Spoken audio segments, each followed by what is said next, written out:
वचन, प्यारा वचन, यीशु मसीह का प्यारा वचन, पाँव को दीप को राह को रोशन, ये है मसीह का प्यारा वचन, ये है वचन, प्यारा वचन, यीशु मसीह का प्यारा। परमेश्वर के धन्य नाम की महिमा हो। प्रभात मनन के 17,681 में आप सभी का बहुत ही विनम्रता के साथ स्वागत करता हूँ। आइए आज के मनन के लिए हम पढ़ते हैं तीतुस अध्याय 2 पद 7 और 8। सब बातों में अपने आप को भले कामों का नमूना बना, तेरे उपदेश में सफाई, गंभीरता और ऐसी खराई पाई जाए कि कोई उससे बुरा ना कह सके, जिससे विरोधी हम पर कोई दोष लगाने का अवसर ना पाकर लज्जित हो। वर्तमानकालीन मसीही कलीसिया सामना करने वाली एक भयानक समस्या यह है कि खरा उपदेश सिखाने वाले बहुत कम है, और कहीं कोई वचन की सही शिक्षा को खराई में सिखाने की कोशिश की तो उन्हें तथाकथित अगुओं से भी कई लोग बदनाम करने और सेवा क्षेत्र में उनको हतोत्साहित करने की हर संभव कोशिश करने लगते हैं। मुझे ये बात कहने में अत्यधिक खेद है कि उन मसीही कलीसियाएं भी जो पूर्व में वचन की शिक्षा खराई में सिखाने में जाने जाते थे, कपटी और झूठे शिक्षकों से प्रदूषित हो गए और क्रिसमस, गुड फ्राइडे, ईस्टर आदि आदि त्योहारें जो रोमी पैगन धर्म से लेकर नामधारी कलीसियाएं पूर्व में मनाते थे, इन कलीसियाएं भी मनाने लग गए हैं। न केवल क्रिसमस, गुड फ्राइडे और ईस्टर, तलाक और पति या पत्नी जीवित रहते समय दूसरी शादी करनी आदि आदि, इन सब कलीसियाओं में भी जो वचन सिखाने के दावा करती है, उन कलीसियाओं में भी इस प्रकार के घिनौने पाप सर्वसाधारण हो गए हैं। मैं इन बातें कहते समय ये जानते हुए भी कह रहा हूँ कि प्रभात मनन के ग्रुपों से आज भी कई लोग विदा हो जाने वाले हैं, परंतु मुझे उसका परवाह नहीं है। मुझे उसका परवाह नहीं होने के कारण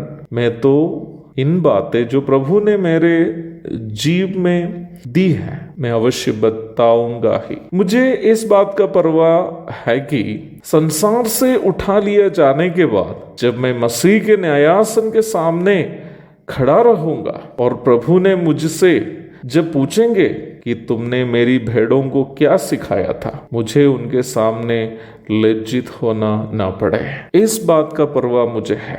यह विषय से हल्का अलग होकर मैं आपसे एक बात कहना चाहता हूँ। हर एक विश्वासी स्वर्ग जाना चाहता है और इस बात से सभी खुश भी है, परंतु कई मसीही इस बात से अनजान है कि प्रभु यीशु मसीह के मध्याकाशीय आगमन के दरमियान यहाँ से उठा लिए जाने के बाद तुरंत बाद हमारा दायित्व वर्तमान संसार के हमारे जीवन और सेवा के बारे में मसीह के न्यायासन के सामने प्रभु को हिसाब देना होगा।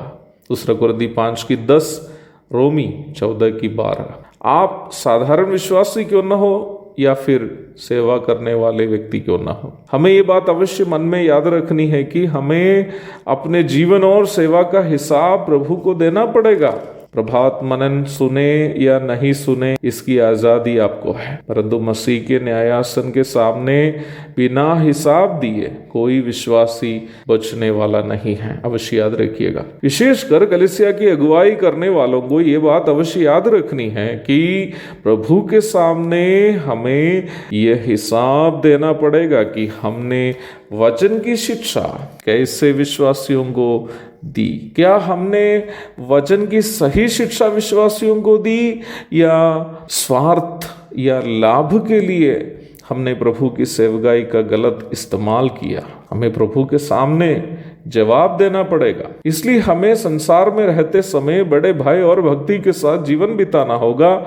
वचन सिखाते समय ये याद में होनी चाहिए कि हम जो सिखा रहे हैं वो सही शिक्षा है, जो यीशु मसीह ने अपने पवित्र प्रेरितों को सिखाई है और प्रेरितगण पहली शताब्दी की कलीसिया को सिखाई है और जिसे पहली शताब्दी के विश्वासियों ने अपने दैनिक जीवन में लागू किए हैं। मत्ती 28 की 20 इस अवसर पर पढ़ लीजिएगा। बाइबल की हर बुनियादी शिक्षा में इन तीनों मापदंड अवश्य एक साथ लागू होंगे। यीशु मसीह के द्वारा सिखाई गई शिक्षा, प्रेरितों के द्वारा पहली शताब्दी की कलीसिया को सिखाई हुई शिक्षा, और पहली शताब्दी की कलीसिया जिस शिक्षा को मानी है, जिसमें इन तीनों मापदंड एक साथ लागू नहीं है, वो बाइबल की खरी शिक्षा नहीं है। इसलिए ही विश्वासियों को अपने जीवन में लागू करने की आवश्यकता ऐसी बातों की नहीं है जिसमें ये तीनों मापदंड एक साथ लागू